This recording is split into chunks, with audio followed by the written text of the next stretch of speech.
Show का संगीत बजता है और धीमा हो जाता है।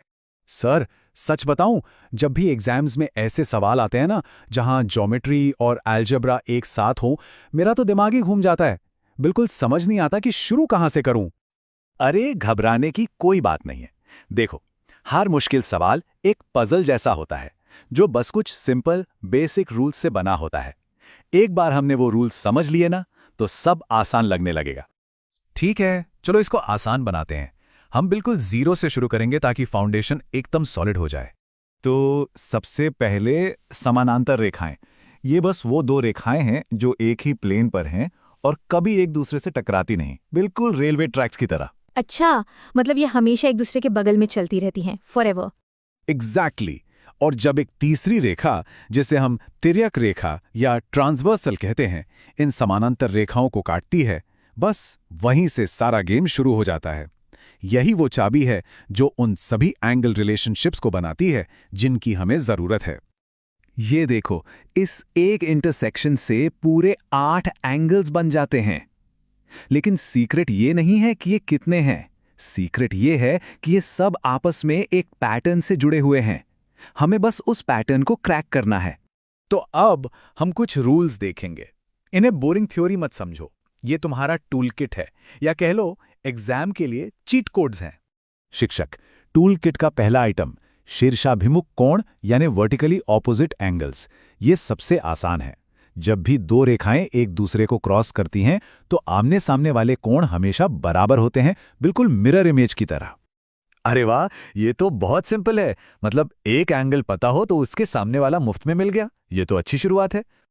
चलो, अब आती है हमारी पहली मेमोरी ट्रिक, एफ रूल। इससे बराबर कोणों का एक सेट आराम से पहचान सकते हैं। देखो, जब तिर्यक रेखा समानांतर रेखाओं को काटती है, तो एक एफ अक्षर जैसा आकार बनता है। इस एफ के संगत कोणों में बने कोण, जिन्हें हम संगत कोण या कॉरेस्पॉन्डिंग एंगल्स कहते हैं, हमेशा बराबर होते हैं, जैसे कोण 1 और कोण 5। अच्छा, तो इसका मतलब है कि कोण 2 और कोण 6 भी संगत कोणों का एक जोड़ा हुए, है ना? बिल्कुल सही, परफेक्ट। अब अगला विजुअल शॉर्टकट, जेड रूल। इससे बराबर कोणों की एक और जोड़ी मिल जाएगी। जब एक जेड जैसा आकार बनता है, तो उसके अंदर के कोनों वाले कोण, जैसे एंगल 4 और एंगल 5, हमेशा बराबर होते हैं। ध्यान देना, ये तिर्यक रेखा के विपरीत तरफ हैं और समानांतर रेखाओं के बीच में। अब आते हैं अपने टूल किट के आखिरी जरूरी टूल पर ध्यान देना, ये थोड़ा अलग है। यहाँ कोण बराबर नहीं होते हैं। सर, ये तो तिर्यक रेखा के एक ही तरफ हैं और समानांतर रेखाओं के बीच में हैं। इनका टोटल 180 डिग्री होता है ना? एक्सीलेंट, एकदम सही पकड़ा। इन्हें हम क्रमागत अंतःकोण या को इंटीरियर एंगल्स कहते हैं और इनका योग हमेशा 180 डिग्री होता है। ये सप्लीमेंट्री होते हैं। तो लो, ये रही तुम्हारी अल्टीमेट चीट शीट।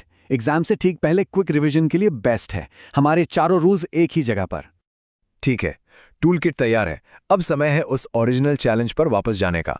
तो अब इस समस्या को देखो और बताओ, अपने टूल किट का कौन सा रूल यहाँ फिट बैठ रहा है? सर, ये तो तिर्यक रेखा के एक ही तरफ हैं और समानांतर रेखाओं के बीच में ये क्रमागत अंतःकोण हैं। इसका मतलब इनका योग 180 डिग्री होना चाहिए। तो समीकरण बनेगा x² - 25x + x = 180। शानदार! तुमने सबसे जरूरी कदम यानी पहला कदम आराम से कर लिया। अब बस इस समीकरण को हल करना है।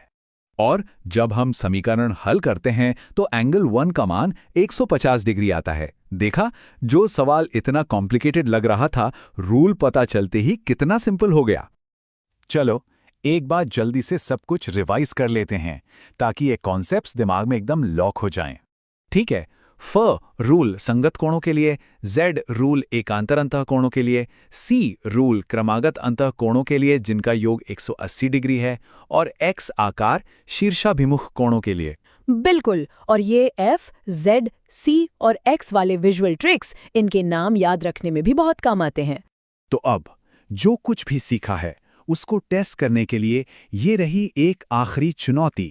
अब अपने इस नए टूल किट का इस्तेमाल करके इस आखिरी पजल को हल करने की कोशिश करो। मुझे पूरा विश्वास है कि अब जब तुम रूल्स जानती हो तो ये आराम से हो जाएगा। अपना समय लो और इसे आजमाओ।